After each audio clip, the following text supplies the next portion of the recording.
मी आज आपणासमोर माझी स्वलिखित स्वरचित दुसरी कविता सादर करीत आहे. कवितेचं शीर्षक आहे शेतकऱ्याची दैना. शेतकऱ्याची दैना अशी झाली भाऊ, शेतकऱ्याची दैना अशी झाली भाऊ. लग्नाचं वय झाला आता पोरगी कुठं पाहू. पाहाले येते तेव्हा विचारते शेती, पाहाले येते तेव्हा विचारते शेती. वरून म्हणते पोरीच्या पायाने लागणार नाही माती.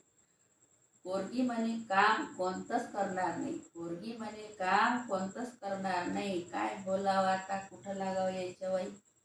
ज्याले त्याले जवाई पाहिजे सरकारी नोकरीचा, ज्याले त्याले जवाई पाहिजे सरकारी नोकरीचा. अन घरचं पोट्ट लागन का कोणत्याच नसते कामाचा. शेतकरी म्हणलं का राहा लागते खेड्यात, शेतकरी म्हणलं का राहा लागते खेड्यात. असं पक्क फिट झालं पोरीच्या डोसक्यात.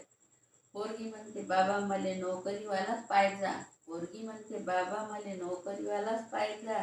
कोणतीही अट असे ना त्याले हो म्हणूनच ये जा, कोणतीही अट असे ना त्याले हो म्हणूनच ये जा. पाहुणे आले पाहाले तवा विचारते धंदा, पाहुणे आले पाहाले तवा विचारते धंदा. शेती म्हटल्यावर निरोप येते पोरगी नाही म्हणते यंदा. पाहुणे आले पाहाले तवा विचारते धंदा, शेती म्हटल्यावर निरोप येते पोरगी नाही म्हणते यंदा. काय कराव भाऊ मले भल्लाच पडला विचार, काय कराव भाऊ मले भल्लाच पडला विचार. पोरगी पाहू पाहू आता मी झालो रे बेजार. भारताचा पोशिंदा आहे म्हणते शेतकरी, भारताचा पोशिंदा आहे म्हणते शेतकरी. त्याच्याशीच लग्न करायले नाही म्हणते आताच्या पोरी, त्याच्याशीच लग्न करायले नाही म्हणते आताच्या पोरी. कविता आवडल्यास लाईक करा, शेअर करा आणि सबस्क्राईब करायला विसरू नका.